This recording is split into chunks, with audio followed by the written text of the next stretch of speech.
समर्पिता भाग 12.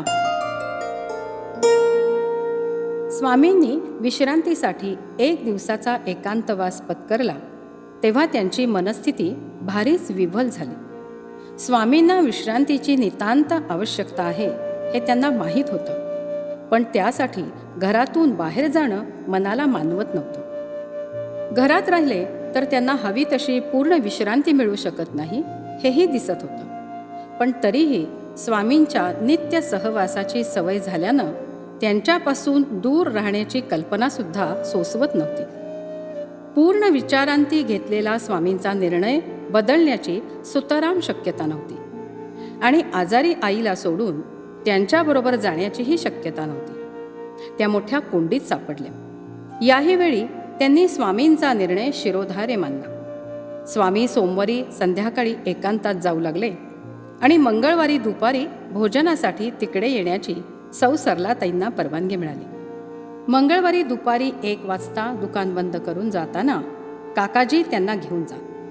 त्यांची खूप उत्कंठेनं त्या वाट पाहत राहायच्या. स्वामींना आवडणारी अळूची भाजी, सुरळीच्या पाटवड्या असा एखादा पदार्थ डब्यात भरून त्या 12 वाजताच तयार राहायच्या. संध्याकाळी परत यायच्या. सुरुवातीचे काही दिवस त्यांना भारी जड गेले. मग हळूहळू सवय झाली. तरीही बुधवारी स्वामींच्या आगमनाकडे त्यांचे डोळे लागून राहत. सौ सरलाताईंचा स्वभावच भारी प्रेमळ आहे. त्या स्वामींची एवढ्या उत्कटतेनं वाट पाहतात यात काही आश्चर्य नाही. पण कुणीही येतो म्हणून सांगून आलं नाही तर त्यांची उलघाल होते. त्यांच्या सुनबाई सौ जयाताई यायच्या असल्या तर वेळ झाली की त्यांचं आत बाहेर सुरू होतं. दाराची घंटा वाजते की काय याचा कानोसा त्या घेतात. फोन वाजतो का म्हणून वाट पाहतात. येणाऱ्या प्रत्येकावर त्या असाच जीव जडवून टाकतात आणि त्याचा परिणाम म्हणून पिंटीसाठी खिरीची वाटी तयार होते. कोणाला आवडणारा पदार्थ आवर्जून बाजूला ठेवला जातो. कोणाला कापडाची भेट मिळते तर कोणाच्या बाळाला पांघरण्यासाठी स्वामींची जुनी उपरणी मिळतात. अपरिग्रहाची कमाल मर्यादा त्यांच्या संसारात दिसते. दर 4-6 महिन्यांनी त्या कपाट आवरायचं निमित्त करतात आणि आलेली खण कापडं वाटून टाकतात. अनेक भक्त नाना परीचे पदार्थ गुरुदेवांसाठी आणतात. त्याचंही वाटप त्या करत असतात. त्या वस्तूंबरोबरच भरभरून प्रेम त्या देत असतात.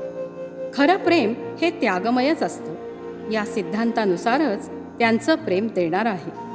त्याच्या बदल्यात मला काय अशी स्वार्थाची वृत्ती त्यांच्याजवळ लवलेशही नाही. जी व्यक्ती समोर येईल ती पुढे मला उपयोगी पडेल का, मला काही देईल का, असला व्यवहारी हिशोबीपणा त्यांच्याजवळ औषधाला सुद्धा सापडणार नाही. स्वामीजी जे आनंदाचं दान देतात, प्रेमाचं प्रक्षेपण करतात, ते खूप उंचावरून दुरून केलेलं असतं.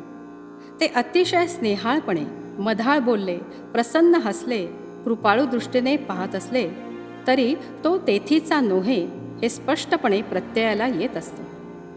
त्यांची अलिप्तता अगदी सहज कळत असते.